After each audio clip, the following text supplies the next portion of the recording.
This video is the first out of 3 where I will show you a complete kitchen installation. It's not a very big kitchen, but it nevertheless takes 3 days. And so I have to speed up each video, obviously, otherwise you'll be sitting here for 3 days doing nothing but seeing me install a kitchen. And that's not the idea. The idea is that you get a sense of the order of installation and not so much every single details of the installation. I have managed to put in some cards where you can click to see if I have a video that is dealing in more details about specific task I am doing in this video. So I hope you will enjoy it, and I do hope you will subscribe to my channel. Let's get started.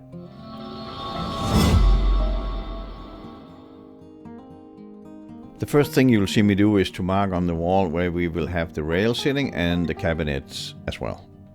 The lower edge of the rail will be 92 inches and 3/16 of an inch from the floor.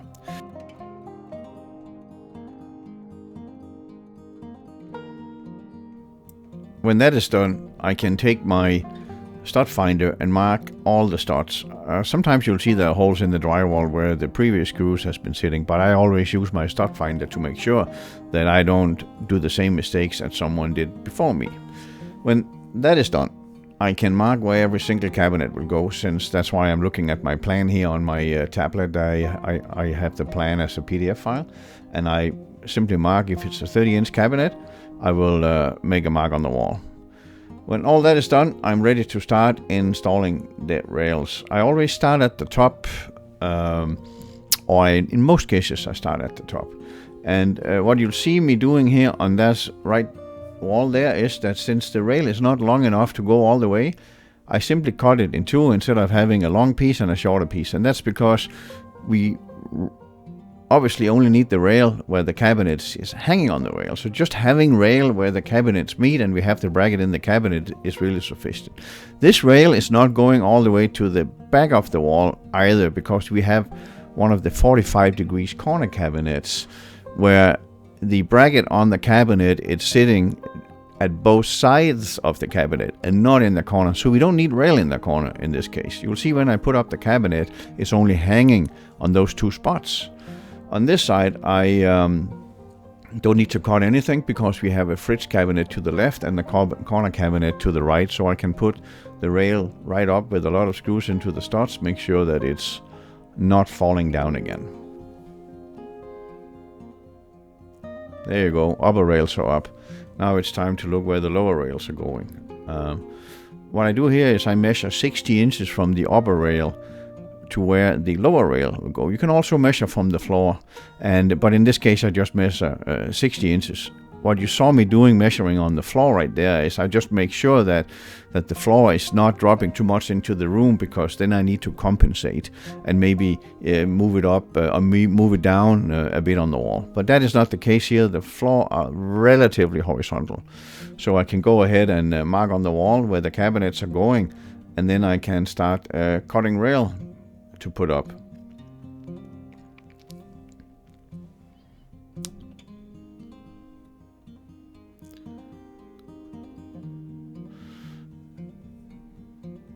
At the back here we only have a relatively short piece that is accommodating the 47-inch corner cabinet. What you see me doing here in the corner is that there's a bit of mud in there that will make the rail not sit flat, and I do know that often there's more mud in the corner than there needs to be. So in order not to have to shim the rest of that rail, I use the rail as a scraper and I scrape off some of that mud. What I also do is I take one of the longer rails that hasn't been cut yet and use it as a guide to see if my rail is sitting flat on the wall. You see me doing that there. And if it's not, I'll add a few shims so it's completely flat. Now I can go ahead and find the studs over here to the right and put in a small piece of rail for that cabinet sitting next to the corner cabinet. The corner cabinet in this case is only sitting at the back wall and not on the wall to the right, meaning I don't need to have rail on that wall for that corner cabinet, only for that small 18-inch cabinet that are sitting between the stove and the corner cabinet. Right here in the corner I have a 12-inch cabinet and the dishwasher. And even though there's a dishwasher, I always let the rail run behind the dishwasher because I can use the rail as a support for the countertop. It's not sitting at the right height, but I can add a little bracket that makes the rail be a very good support for the countertop. Again, I'm checking for flatness here to see if it's those two pieces are sitting on the same plane, so to speak, and it's not, so I add a little shim under one of the pieces of rails. So here we are, ready to start hanging cabinets. I normally start with the upper cabinets. What you see me doing here is I'm using the big corner cabinet, the 47 by 26 inch corner cabinet, as I put it on top of my work table to extend my work table, so I have more room to work on, which is really nice. I assembled the corner cabinet a bit differently than Ikea does, and I just find that the way I decide to do it is easier because I can do it on my table. And then I add all the screws and the lock nuts and what else that comes out of the bag, like I always do. I always handle whatever comes out of the box before I put it away. So if I pull out a side of a cabinet, I put in the screws and whatever else goes in there. And here we are, ready to put some nails into that backing of that cabinet. Remember, when you put in those nails, you see me doing right there, is that they have to go in horizontally, otherwise you'll see them on the inside. It's just something you want to be aware of. On the upper cabinets, I always use those white plastic pieces you see me put on there at the back as a distance piece to the wall. I don't use them on the lowers, which you will see later. So here we go. First cabinet is ready, and it's being hung right up to the rail. And then always a good idea to bring out your little level and check that it's not sticking out at the bottom. It's fine if it's kind of leaning into the wall, but you don't want it to be pushed forward, because then you need to take those white plastic distance pieces off the cabinets. You always start with the corner, otherwise you cannot get that in at the back. And so when you've done the corner, you can either go left or go right. This corner cabinet is kind of difficult because it's a requirement that that corner or the two walls are perpendicular to each other. And if they're not, you will get into trouble. I see in this room that they are not they're not bad at all. And I check that when I put up that very first cabinet, as you'll see in a minute. I just make sure that we don't have a gap at the front of the cabinet on both sides of that corner cabinet, because that means that the walls are not perpendicular, that it's more than 90 degrees, and that's not a very fortunate situation. There we go, a 36-inch wall cabinet hanging. And now we're picking up a bit of speed here. We're moving ahead. This is the fridge cabinet, which goes to the left of the cabinet we just assembled and hung. And the procedure is the same. I deal with every single item that comes out of the box, put in the wooden pegs and the lock nuts and put it aside, do the other one as well. Then I got the two sides of the cabinets, I put the screws and the bracket on, put it away, and now I do that to the very last piece as well. And now we're ready to take the two sides and put on top, slide in the back, there you go, and put on the top, secure it on both sides, flip the cabinet around and put in some nails. That is actually the same procedure I use every time. As you can see, I have a carpenter square there, which I use whenever I put the bag on, because I have an idea that you can push that back of the cabinet and use that as a square, but I like to see for myself that it's actually a square in the corner. So it's just a small thing that'll make sure that the cabinet is as square as you can get it, which will make the installation a lot easier. Here we are assembling, I think it's an 18-inch cabinet sitting to the right of the corner cabinet, and the procedure is the same. I unpack. Oh, phone is ringing. Need to take care of business. Boom. There you go. Ready to proceed. Same procedure as before, putting up the sides, putting in the back of the cabinet, putting on the top, securing all the lock nuts, and flip it around and put in the nails.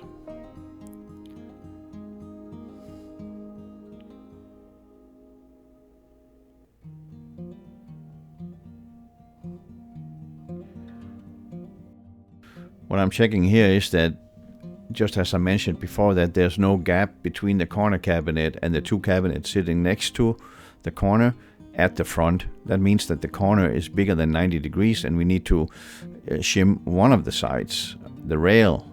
Otherwise, we cannot force those cabinets to sit tight. If it's smaller than 90 degrees, the corner, we can always have a gap at the back of the cabinets. We won't see that, but not at the front. That is a no-go. Now, the cabinet I took out here, I thought that was the cabinet for the vent, but I realized that I actually picked a box for a lower cabinet. And instead of wrapping it up again and putting it away, I just assemble it, because it's a lot easier than while you have it up there, instead of trying to close the box and put it aside, because it needs to be assembled anyway. So I do that, and as you will see here, I bring out the box of legs, because I want to put those base plates for the legs on the cabinet before I hang the cabinet on the wall. That's a lot easier than being down on my stomach and reaching in for those.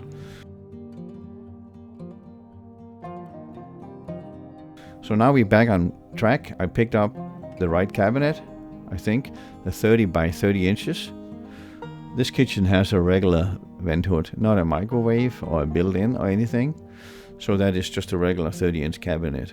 If we have a regular vent hood, I do not use the designated vent hood cabinet, because I don't think it's really good, because there's literally missing a shelf in there. Really, it's missing the bottom of the cabinet. So a regular 30-inch cabinet is much, much better. Assembling the cabinet in the exact same way as you've seen now a few times. And in this case, there's a wire coming out of the wall which was used for the vent before, and I want to bring that wire inside the cabinet. So I need to make a hole. That's what I'm doing here at the back of the cabinet. And on the wall, I need to shift that cable a bit to the side. So I'm taking my little handsaw for drywall and just cutting a bit of drywall away, so the cable can come over where I want the hole to be, in the cabinet. And now I can push that cable into the cabinet. And lift it up, hang on the rail. There you go. Again, I'm just checking that everything is vertical and horizontal, so I don't run into troubles later. Now I bring out the last wall cabinet, which is a 36-inch wall cabinet. It will sit in that open space you see there to the right.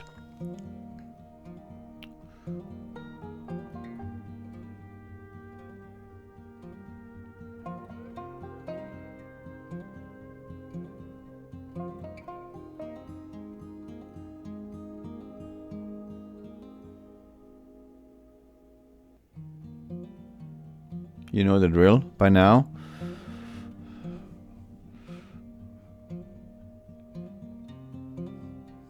There you go, cabinet is almost done. Just need to put in some nails. Make sure that it is square. Add nails and add those distant pieces, and then flip it around and hang it on the wall. Now I was just thinking, I want to put the under cabinet lights up after I do the wall cabinets. So going through the lights and looking at the plan, I see, oh, we do have two pot lights here. So obviously I did not remember that, but this cabinet needs to have pot lights on the inside. So I lift it down, and now I mark where I want those pot lights. I have made a video to show how I put in those lights, and there will be a link for that video up in the corner there, as you will see. Not very difficult. I have a little template I use for adding the lights, so they sit in the right position. I just mark, in this case, 9 inches from each side of the cabinet where the light will go, because it's a 36-inch cabinet in the width, and of course I want the lights to be sitting dead center on each of the two glass doors. A little bit of cleaning, like to keep it clean while working. And now we can pull in those 2 pot lights. Pull the wire through. And what I want to do here is I want to cut a little bit of that corner away so the cables can run down and inside the cabinet. Now they're sitting at the back, but for the purpose of installation, it's a lot easier when they're inside the cabinet. So now I can hang it right there. And as you will see, inside the cabinet, my wires are hanging down. Now, what I want to do before I tie those cabinets together is I want to put in the wires for the under cabinet light, and it is because it's a lot easier to do now. In this setup we have 3 different cables or wires, one to the right of the vent hood, one to the left going to the corner, and then one at the back wall. So here I'm putting in from the right hand side into the vent cabinet. In the vent cabinet I will have the power supply for the under cabinet light sitting, so that's where I want to run all my wires to. All 3 of them. I put 1 in, I put 2 in, and here comes the last one. As long as I put in the wires, it's a lot easier to do when I can lift each and cabinet away from the wall, as you just saw me doing there. And now I take my fishing cable, or whatever it's called, and I can pull those wires in hanging from the back of the vent cabinet up into the vent cabinet. So now I have put in wires that is going to the 3 locations of where those light strips will be, and they are all going into the vent cabinet. Yeah, on time.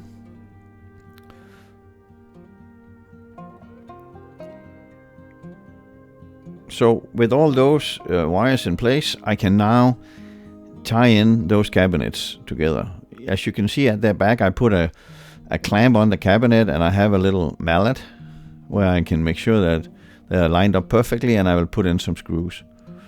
I always put the screws in a position where they will be covered by either the hinges on the door or shelves in the cabinet, if possible. There's no point looking at screws you don't have to see. So you might as well put them behind the hinge if there is a door, or you can put them behind a shelf. So that's what I do. And again, I start in the corner and work away from the corner. First I did to the left, tied that cabinet in, and now I'm doing that to the right as well.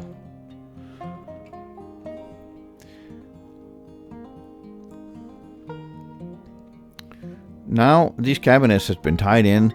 As you can see, I did not tie them in yet to the vent cabinet because there will be a panel on each side of the vent cabinet. But before I put those panels in, I want to put up the lights, so that's what I'm doing here. I have a small piece of scrap wood that is 4 inches long, and that's what I put up with my clamp there, as you can see right there. So I can put that little plastic clip that comes from the light, so it sits at the exact same distance from the front of the cabinet, so the lights are sitting in a straight line and are not zigzagging when you look under the cabinets, right? So now I can put in those lights. And the reason I do that right now before I put in the base cabinets is because it's just much easier to be on the floor mounting those lights up under the cabinet like I'm doing here, instead of have to bending forward, leaning forward over a base cabinet.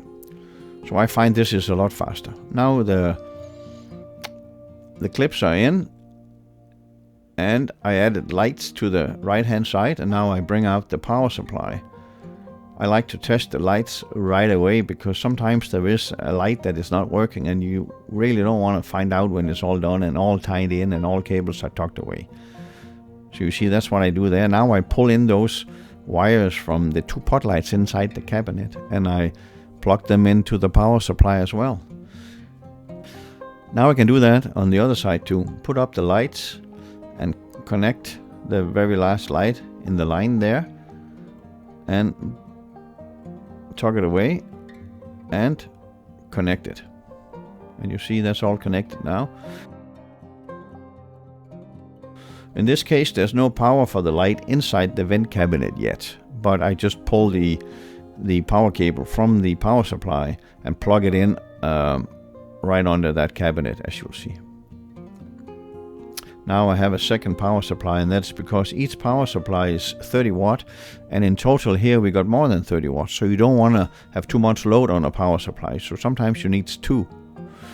Now all that is done, and we are ready to move on with the base cabinets.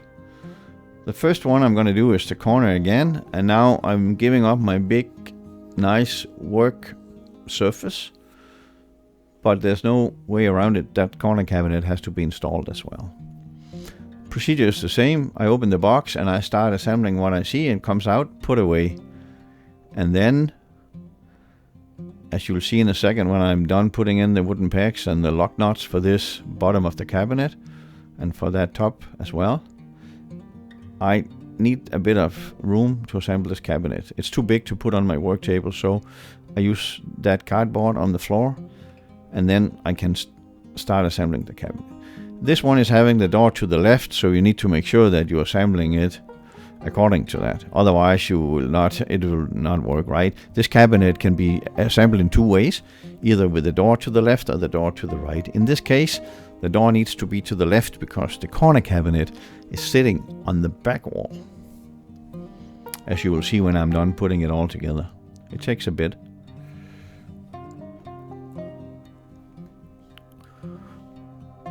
But we're almost there. I just need to put in the nails. As you will see, I don't put on those white plastic nails. I don't put on those white plastic distance pieces at the bottom cabinets, because they are standing on the legs, and that is, so they're not hanging as such on the rail. The rail is holding them towards the wall, but I'm not allowing the cabinets to be hanging on the rail when they're fully installed, because we're putting a very heavy countertop on top of those cabinets. So I just like the rail to be holding them to the wall and nothing else. I don't know if you noticed how I lifted up that cabinet. It's really easy if you just grab it from the end and not trying to be kind of bending over, but you grab it from the end and you hang it on the rail like that. And what you want to do now is you want to put on the legs of that cabinet, because when the cabinet that sits next to the right of this cabinet, if you put that cabinet up, your arms are not long enough to adjust that leg in the corner. So you really need to do that at this point in time, right? You can log it into the rail, and you can put up, you can put the legs on, and you can do the cabinets to the left of it as well. And you can tie them together, as you see me doing here. I put up that 18 inch, is it 18 inch? 15 inch? 15 inch I did earlier. And I'm tying them in, and I'm screwing them together. So they're all sitting tight. And I'm using my level. But what you will see in a second is that I will bring out my laser again, and I will make sure that these two cabinets are all level. I just need to be finished. And of course, these two cabinets also have to line up vertically with the upper cabinet. Now I turn on my laser, turn off the under cabinet light so I can better see the green light. And now I can adjust the cabinets so they're absolutely level. I have a video showing how to do that in details. I will put a link up in the corner now if you want to see that. And now I'm making sure that leg at the back is fully extended down to the floor, because when you put a cabinet next to this corner cabinet now, you cannot reach in. It's simply too far to reach for that leg. So you want to do that at this point of the installation.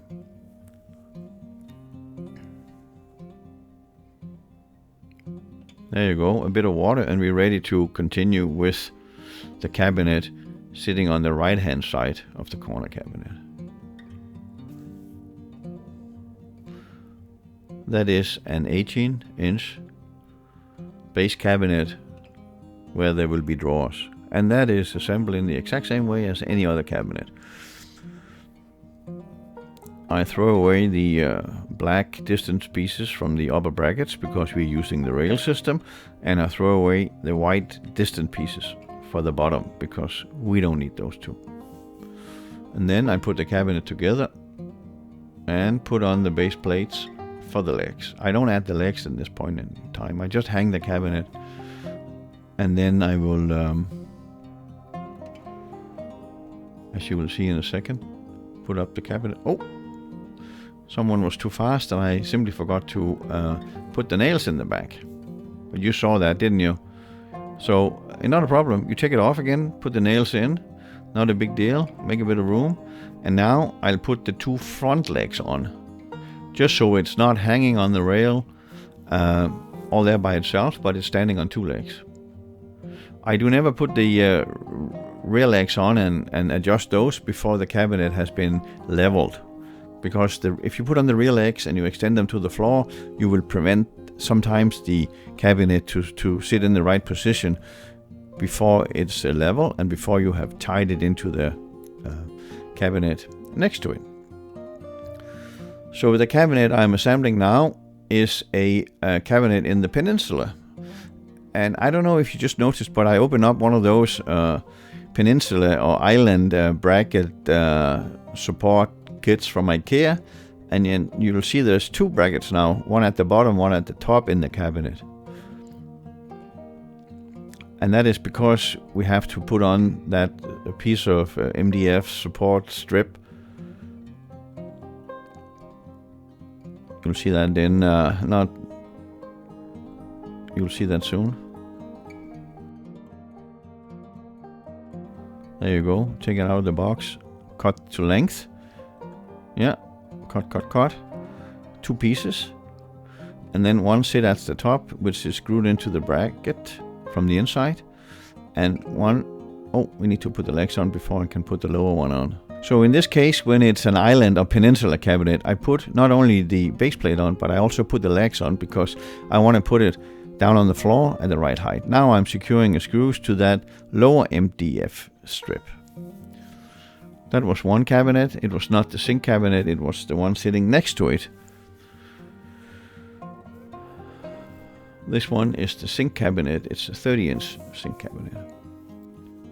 As you may know, the sink cabinet has a special reinforced rail for the top. I do not put that one on while I assemble the cabinet because it will bend. So there's no point bending it and have to straighten it out again. I put the regular rail on, and then I just replace it with the reinforced rail for the sink cabinet when it's all installed, before the kitchen is complete.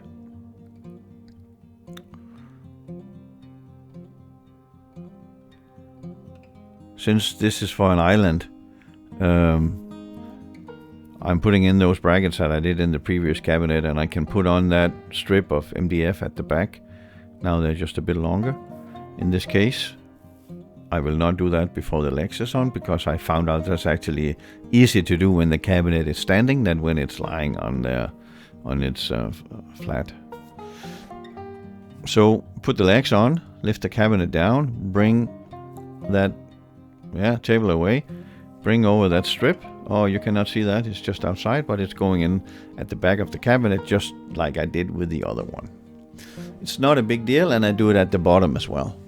That is so we can put a panel on the back of that cabinet, as we always do when we build an island or a peninsula. And that's how far I got on day 1. See you on day 2.